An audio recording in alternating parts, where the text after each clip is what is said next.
हाँ ठीक है, तो अपन क्या पढ़ रहे हैं?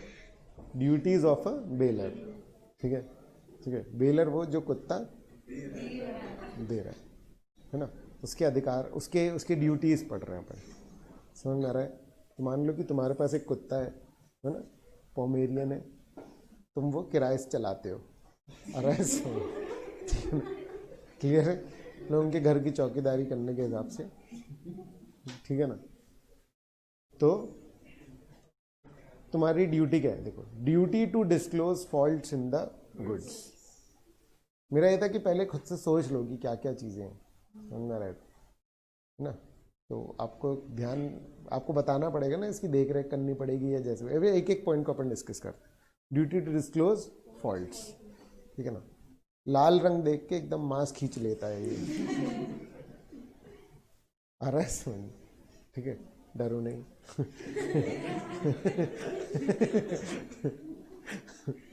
क्लियर है क्या? ठीक है, लाल देखा और एकदम पगलाया वो, समझ में आ रहा? फिर उसको गोश्त चाहिए, मतलब आ रहा है समझ में? ठीक है ना। तो duty to disclose faults in the goods, किसकी ड्यूटी? जो गुड्स दे रहा। अच्छा, बहुत ध्यान से, ठीक है ना। खतरनाक प्रोविजन है, खतरनाक इंटरप्रिटेशन है, तो इसलिए कंसंट्रेशन थोड़ा सा ज़्यादा लगेगा। क्लियर है? ठीक है ना। एकदम अजीब सा लगेगा एकदम से पढ़ के, अरे अरे ऐसा कैसे होगा, अरे समझ। फिर मैं जब समझाऊंगा तो बोलेगा अरे ओ माय गॉड ऐसा, ठीक है ना, ऐसा होगा। ठीक है, चलो ठीक है, लपर लपर नहीं करना बीच में, ठीक है ना। चलो ठीक है, देखो ठीक है, ग्रेचुइटस बेलमेंट में ड्यूटी क्या है? ड्यूटी क्या है? डिस्क्लोज फॉल्ट्स इन गुड्स। वो ग्रेचुइटस और नॉन ग्रेचुइटस में थोड़ी सी डिफरेंट है, आ रहा है समझ में? ठीक है ना। ग्रेचुइटस में बोल रहा है कि bailor is liable to disclose all the faults known to him, है ना। और देखो इसमें क्या लिखा नॉन ग्रेचुइटस में, the bailor is liable to disclose all the faults whether known to him और नॉट। अरे नहीं पता है तो कैसे बताएगा, है ना। मेरा भी यही डाउट है लेकिन एक्चुअली में पॉइंट क्या है यहाँ पर? एक्चुअली पॉइंट ये नहीं है कि वो डिस्क्लोज करे, यहाँ पर पॉइंट ये है कि अगर मैंने गुड्स दिए, उसमें कुछ खराबी निकल गई, समझ में आ रहा है? ठीक है, तो मैं जिम्मेदारी उसकी ले लूंगा। कब? अबे पगले, टाइम थोड़ी पूछ रहा हूँ, ठीक है। नहीं सुनो, जब मैं पैसे ले रहा हूं, अरे रुक जाओ रुक जाओ रुक जाओ, ठीक है ठीक है, मैं टाइमिंग के कारण सोचा, तुम का टाइमिंग के कारण मैं बात क्या कर रहा हूँ वो समझो, ठीक है। अगर तू वैसा सोच रहा था तो सही है, ठीक है, मुझको आइडिया नहीं था कि तू इतना इंटेलिजेंट ठीक है ना ठीक है, तो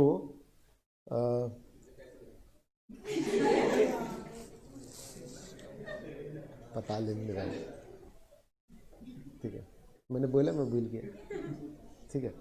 तो सुनो, अगर मैं पैसे ले रहा हूं तो गुड्स की सारी जिम्मेदारी फिर मेरी, मुझे पता नहीं था एक फॉल्ट, और उस फॉल्ट के कारण तुमको दिक्कत हुई, तो इसकी जिम्मेदारी मेरी, तो उसका डैमेज जो है वो मैं भरूंगा, समझ में आ रहा है। लेकिन जब ग्रेचुइटस है, अगर मैं फ्री में दे रहा हूँ कुछ गुड्स, तो मुझे जितनी गलतियां जितनी दिक्कतें गुड्स में पता थी वो तो मैंने तुम्हें बता दी थी, एक अनयूजुअल सी प्रॉब्लम आई तुमको, समझ में आ रहा है, तो उसकी जिम्मेदारी कानून मुझे नहीं देना चाहता, क्योंकि मैं वैसे भी अच्छा इंसान हूं, मैंने वैसे भी क्या किया, फ्री सर्विस दी, तो अननोन फॉल्ट्स के डैमेजेस मेरे जेब से नहीं जा रहे। सोच लो आप इस बात को थोड़ा सा, क्या बात चल रही है। लॉजिक है, बहुत प्रॉपर लॉजिक है इसका, समझ में आ रहा है, लेकिन वो ऐसे बेयर रीडिंग से समझ में नहीं आता है, आ रहा है समझ में? क्योंकि इसको पढ़ के ऐसा लगता है कि अच्छा बताओ, समझ में आ रहा है? अब तो बताए कैसे अगला, मतलब हाँ रिपीट कर देते हैं, ठीक है। ड्यूटी है फॉल्ट्स डिस्क्लोज करने की। अच्छा, ड्यूटी है तो मतलब अगर मैं नहीं कर पाया अपनी जिम्मेदारी पूरी तो क्या होगा, मेरी जिम्मेदारी है तो डैमेजेस दूंगा मैं, ठीक है। तो अब जब मैं फ्री में गुड्स दे रहा हूँ और मेरे को जितनी गलती पता थी वो तो मैंने बता दी, जितने फॉल्ट्स पता थे, अब कोई अननोन फॉल्ट्स के कारण हो गया उसको सामने वाले को नुकसान, तो एक तो मैंने फ्री में गुड्स दिए, फिर अननोन फॉल्ट के कारण तो तेरा नुकसान हो गया, तो फिर तू मेरे सर पे चढ़ रहा है कि अरे यार ये ऐसे ऐसे गुड्स दे दिए तुमने। मतलब वही होता है ना, दान की बचिया के दांत नहीं गिनते। आ रहा है समझ में? एक तो मैंने गाड़ी दी, ऊपर से तो बोल रहा कि अरे यार ये तो पंचर हो जाती है बार बार। मेरे को क्या पता था कि भाई टायर इतना कमज़ोर हो गया, मेरे टाइम पर तो नहीं हुई थी। पॉइंट समझ में आ रहा है? लेकिन अगर मैंने पैसे लेकर के गाड़ी दी तो फिर वो दम से ये बात बोल सकता है क्या कि भैया ये गाड़ी बार बार, मैंने कहा भैया मेरे सामने तो नहीं हो रही थी, वो कहा तो भी आपको चेक करके देनी थी, आप सर्विस किस बात की दे रहे हो। पॉइंट समझ में आ रहा है क्या? ठीक है ना? तो उसको अब रीड करो ऐसे, तो हो जाएगा कि नॉन ग्रेचुइटस में अननोन फॉल्ट्स की भी जिम्मेदारी आपकी है क्योंकि आप पैसे ले रहे हो, जबकि ग्रेचुइटस में अननोन फॉल्ट्स की जिम्मेदारी आपकी नहीं है क्योंकि आप पैसे नहीं ले रहे हो। ये जो क्योंकि है यहां लिखा नहीं है, लेकिन इसी से लॉजिक सेट होता है और इसी से आप याद रख पाओगे इसको।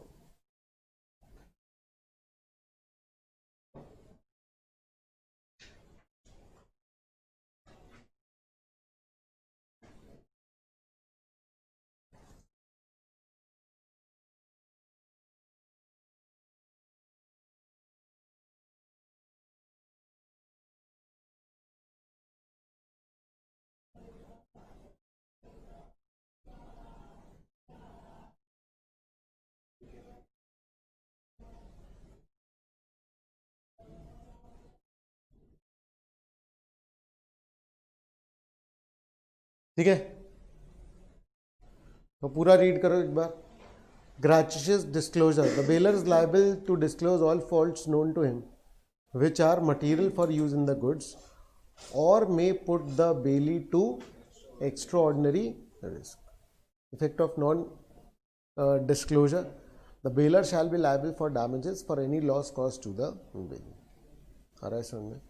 Non gratuitous bailment, goods bail for hire और रिवॉर्ड, ठीक है ना, ने पैसे लिए। The bailor is liable to disclose all the faults whether known to him or not. Effect of non-disclosure, the bailor shall be liable for damages for any loss caused to the bailee whether or not he was aware of the faults. तो ये जो effects हैं ये main है disclosure से ज्यादा। समझ में आ रहा है क्या बेटा? लॉजिक समझ में आ गया कि नहीं आ गया इसका? ठीक है ना, क्योंकि बाकी तो सिंपल है, कोई दिक्कत नहीं होगी। ठीक है, अब तुम अपना कुत्ता दे रहे हो किसी को, आ रहा है समझ में? उसके खाने पीने का खर्चा कौन उठाएगा? इन जनरल अगर कोई कॉन्ट्रैक्ट नहीं हुआ तो बेलर या बेली?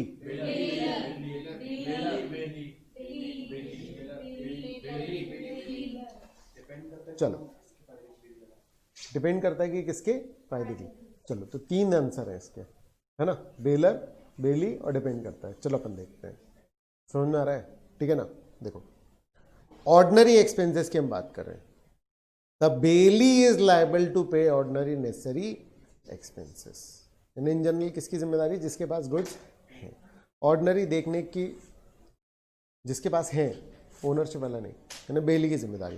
However if the bailment is gratuitous for the benefit of baler,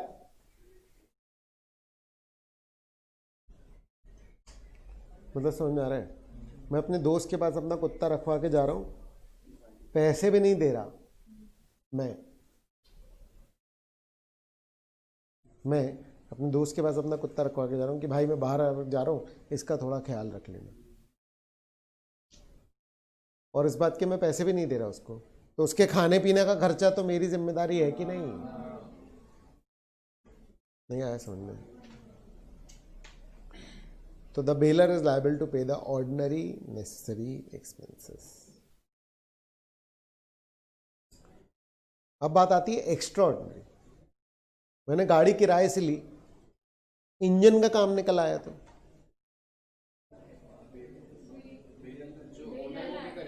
जो ओनर है उनको, यानी कि जिम्मेदारी किसकी कहलाई? एक्स्ट्रा ऑर्डिनरी की, बेलर। लेकिन किसी किसी केस में किसकी जिम्मेदारी आ जाएगी? बेली की, वो आगे। नॉर्मल जनरली किसकी जिम्मेदारी रहेगी? बेलर। तो extraordinary, the bailor is liable to pay the extraordinary expenses, the bailee may recover the extraordinary expenses paid by. अगर बेली को पे करना भी पड़े तो वो किससे वसूल लेगा? ठीक है, क्लियर है? समझ गए? फिर क्या है? इंडेमनिफाई the belly for defective title. इंडेमनिफाई यानी लॉस की भरपाई। डिफेक्टिव टाइटल यानी ओनरशिप नहीं थी, बेलर के पास ओनरशिप नहीं थी, बेलर के पास ओनरशिप नहीं थी और गुड्स किराए से चढ़ा दिए उसने। इस चक्कर में नुकसान हो गया किसको? किसको? बेली को। आ रहा है समझ? मैं सही समझा था? ठीक है ना? किसको? बेली को। ठीक है ना? तो जो है वो नुकसान की भरपाई कौन करेगा? बेलर। अपन क्या पढ़ रहे हैं? Duties of baler. रीड कर लो ये वाला पॉइंट, दोनों पॉइंट रीड कर लो।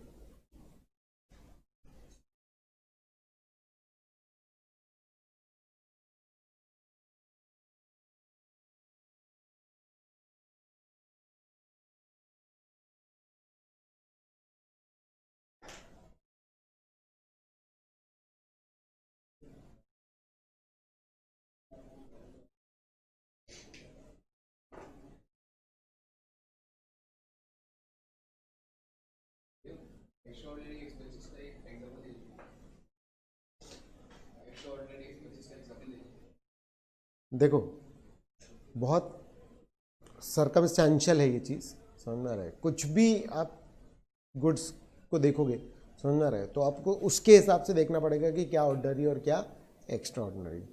समझ में आ रहा है? गाड़ी में ऑयल डलवाना या नॉर्मल हवा भरवाना इज व्हाट? ऑर्डिनरी। समझ में आ रहा है? और इंजन का काम क्या है? Extra ordinary. इसलिए मैंने एक्स्ट्रा ऑर्डिनरी में इंजन का काम का एग्जाम्पल दिया था। क्लियर है? मतलब कुत्ते के एग्जाम्पल में वो बीमार पड़ जाए, दिस इज एक्स्ट्रा ऑर्डिनरी, लेकिन उसका खाना पीना इज ऑर्डिनरी। हाँ,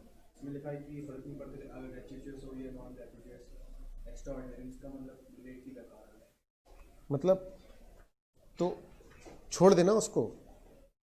इट इज इमटेरियल तो इट इज इमटेरियल वैसे भी। मतलब पॉइंट समझ में आ रहा है? ठीक है ना? अगर मैंने बिना पैसे के गुड्स दिए तो भी एक्स्ट्रा ऑर्डिनरी खर्चा मेरा, पैसे लेकर के गुड्स दे रहा हूँ तो भी एक्स्ट्रा ऑर्डिनरी मेरा। एक्स्ट्रा ऑर्डिनरी मतलब कि इन जनरल किसका हुआ? बेलर का। बस इतना याद करना है। तो चाहे ग्रेचुइटस हो चाहे नॉन ग्रेचुइटस हो, बस एग्जाम्पल बना करके देख लोगे तो समझ जाएगा, अदरवाइज क्या फर्क पड़ता है। क्लियर है? कोई दिक्कत है? आगे बढ़े। इंडेमनिफाई the belly for pre mature termination. ठीक है, ये वाला पॉइंट मैं डिस्कस कर चुका हूं तुम्हारे साथ कि प्री मेच्योर टर्मिनेशन पॉसिबल सिर्फ किस में है? बहुत बढ़िया। देखो, if the bailment is gratuitous and for a specific period, then the bailor may compel the bailey to return the goods before expiry of period of bailment, but the bailor shall indemnify the bailey for any loss incurred by the bailey. और non gratuitous में ये कैसा जा रहा है कि आप contract तोड़ ही नहीं सकते। क्या होता है ना, देखो समझो, एक चीज समझना, ये पूरा टॉपिक ना रिदम है, प्रॉपर रिदम। क्योंकि अपन जब टॉपिक स्टार्ट करते हैं तो मैं तुम्हारे दिमाग में एक भूमिकाएं बनाता हूँ, समझ में आ रहा है? ठीक है, एक इमोशनल सेटअप होता है उसका, जिसमें कि हम इन्वॉल्व होते हैं सिचुएशन में। उसके बाद उस सिचुएशन को ले करके हम हर एक पॉइंट को उससे रिलेट करते करते पढ़ रहे हैं, समझ में आ रहा है? इसीलिए आपका इसको टॉपिक के साथ समझना बहुत ज़रूरी है। अगर आप मेरे पास आओगे कोई भी इंडिविजुअल पॉइंट लेके कल को, समझ में आ रहा है कि भैया मुझे ये वाला पॉइंट समझ में नहीं आ रहा, तो मैं इस शिद्दत से नहीं बता पाऊंगा। समझ में आ रहा है? क्यों? क्योंकि उस सिंगल पॉइंट को बताने के लिए अगर मैं सेटअप करने गया तो तुम अपना पेशेंस छोड़ दोगे। तुम ये बोलने लगो कि भैया ये वाला पॉइंट बता देना, क्या बता रहे हो आप। आ रहा है समझ में? मतलब मैंने इसको 50 बार एक्सपीरियंस करने के बाद इसका डिस्क्लेमर डालने का सोचा है, समझ में आ रहा है?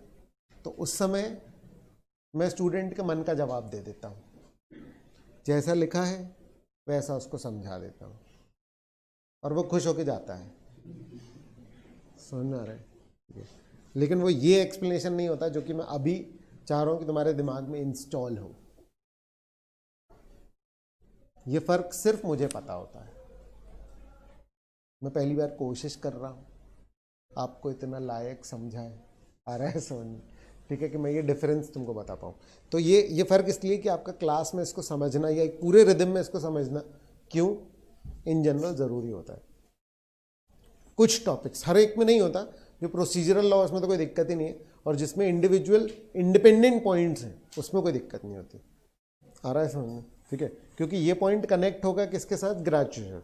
तो मुझे अगर तुम ये पूछोगे तो पहले मुझे ग्रेजुएशन नॉन ग्रेजुएशन का पूरा याद दिलाना पड़ेगा, सेटअप करना पड़ेगा, उसके बेस पे मैं ये बता पाऊंगा, समझ में आ रहा है? ठीक है ना?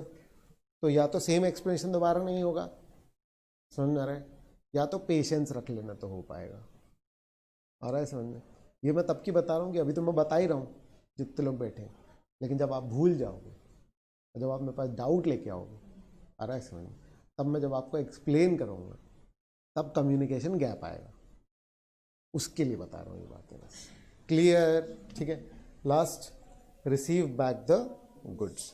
ठीक है ना? कुछ चीज़ें इतनी ऑब्वियस होती हैं कि उनके बारे में दिमाग, अगर तुम लॉजिकली सोचो तो दिमाग में बहुत ऐसा आता है, ठीक है ना? अभी कुछ दिमाग में नहीं आ रहा रिसीव बैक द गुड्स, लेकिन मैं जैसे ही बताऊंगा तो उसका अरे आएगा तुम्हारे दिमाग में। ड्यूटी ऑफ बेलर है कि वो अपने गुड्स वापस ले ही, आ रहा है समझ में? तो इसमें अगर तुम सही से समझे हो तो तुम्हारे दिमाग में सवाल आएगा, अरे ठीक है, क्यों? नहीं नहीं यार, उसके गुड्स नहीं, तो समझ में आ रहा है? ठीक है ना? लेकिन यहाँ पर ड्यूटी के तौर पर बोला, it is the duty of the bailor to receive back the goods when returned by bailee. मतलब ऐसा ना हो ना कि उसमें कुछ गिरवी पड़ा है या किसी कोई गुंडे का हो गया तो तुमने अपने ही गुड्स को डिस्क्लेम करना चालू कर दिया कि अरे नहीं नहीं नहीं नहीं, हमें नहीं चाहिए, आ रहा है समझ में? तो ऐसा ना करो, तुम्हारी ड्यूटी है कि अपने गुड्स क्या करो, वापस, क्लेम नहीं। अब भी समझा दूंगा पूरा दोबारा से, आ रहा है समझ में? ठीक है। फिर if the baler wrongfully refuses to receive back the goods, he shall be liable to pay ordinary expense। मतलब आप गुड्स उसने मना किए तो गुड्स किसके पास रहेगा? बेली के पास। तो अब जो उसके ऑर्डिनरी एक्सपेंसेस हैं वो भी कौन देना चालू कर देगा? बेलर। अब इसको कनेक्ट कर लो उसके साथ, ऑर्डिनरी और एक्स्ट्राऑर्डिनरी एक्सपेंस का रिम्बर्समेंट, और इमेजिन करो कि इसका केस लॉ बन के आया तो फिर कब क्या जवाब देना है। आ रहा है ये समझ में? तो मुझे लगता है कि इसमें है उसका क्वेश्चन, तो देख लो एक बार वापस से पूरा रीड कर लो, इंपॉर्टेंट है ये, ठीक है।